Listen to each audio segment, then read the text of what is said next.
siglo y medio de bienestar.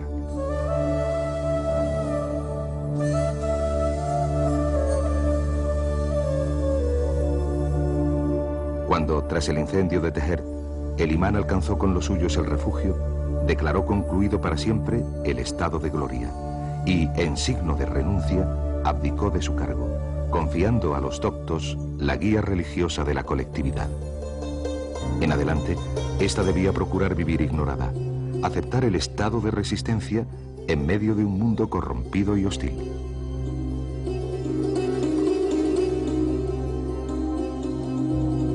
Pese a su alejamiento de los reinos vecinos, algunos ibadíes, presintiendo la ruina de Sedrata, se internaron aún en un desierto pétreo, cuya inaccesibilidad y aridez deberían desanimar cualquier tentativa de agresión. Su implantación paulatina en Gardaya, fundando una tras otra las medinas del actual Pentápolis, respondía a la esencia misma del ibadismo, menos apegado a la tierra que a la persistencia de su fe, comunidad cimentada en torno a una idea religiosa, a la certeza de ser un pueblo dotado de la misión grandiosa de preservar en la tierra la palabra de Dios. Los pioneros asentados en medio de imponentes soledades, en la chapca o red de montañas, desfiladeros, barrancos, ramblas, fragosidades y asperezas, en ese gran teatro de arena y piedra cíclicamente iluminado y oscurecido por los amaneceres y ocultaciones solares, tenían razón. La prosperidad de Sedrata, con su palmeral y acequias, atrajo la codicia de sus vecinos, y una vez más, la capital ibadí fue reducida a cenizas. Los supervivientes tomaron entonces el camino de Gardaya y se unieron a sus hermanos guarecidos allí. Desde entonces, las 4 vías se redujeron a una, la del secreto. Renunciando a resistir a los impíos, los ibadíes pasaron al estado de Kilmán, un rigorismo extremo en el cumplimiento de las obligaciones religiosas y un código moral muy severo, destinado ante todo a afirmar la cohesión social del grupo y asegurar su supervivencia.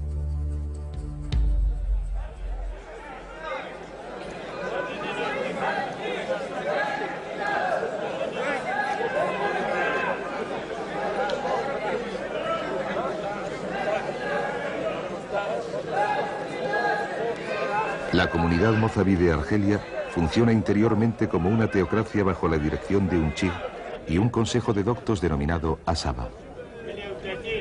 El primero es escogido por estos en razón de sus virtudes religiosas y actúa siempre bajo su control. Los fieles se dividen en 3 clases. La inferior se compone de los estudiantes que cumplen sus servicios en las mezquitas y cementerios. La intermedia, de teólogos y jurisconsultos. En la superior, los asaba, llamados también los recluidos o pálidos, integran, en número de 12, el consejo que gobierna espiritualmente la vida del mezab. Son los polos que ligan y desligan, socorren a los desamparados, castigan a los indignos, se enorgullecen de su propia pobreza, tiemblan como hojas ante Dios. Su misión de conservar las tradiciones y doctrinas, cuidar de los lugares santos, impedir que las abejas de la comunidad se distancien y pierdan la dirección del panal. Sobre todo, se hallan en contacto permanente con las generaciones de mozavíes muertos, a quienes invocan regularmente en sus asambleas. Durante el periodo colonial francés, preservaron con celo su secreto e independencia. Combinados a dejar alistar a los jóvenes en los cuerpos militares indígenas, respondieron con una misiva anónima de insólita dignidad y belleza.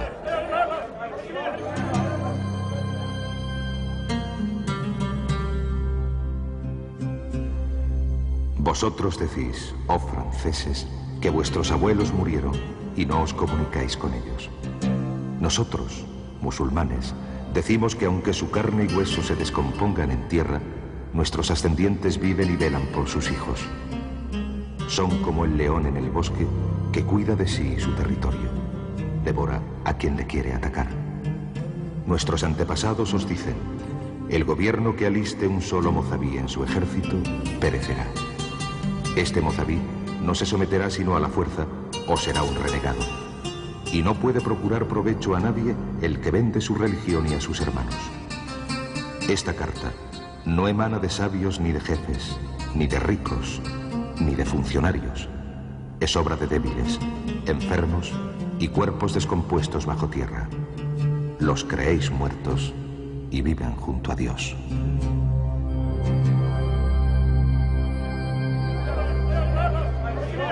Los franceses desistieron de su empeño y aceptaron un modus vivendi que sobrevivió a su partida.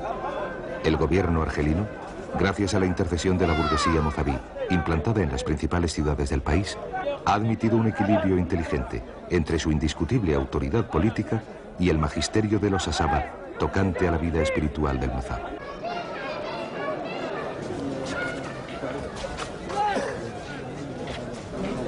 La especificidad de la doctrina ibadí obliga a los estudiosos interesados en la misma a calar en los presupuestos teológicos que establecen la base de la comunidad.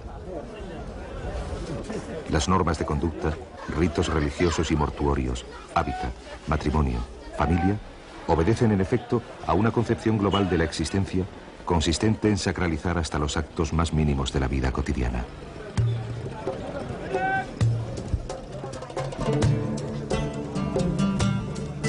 La enseñanza coránica de los niños responde a las reglas de una disciplina elaborada desde hace 10 siglos. Cualquier cambio o innovación son automáticamente desechados.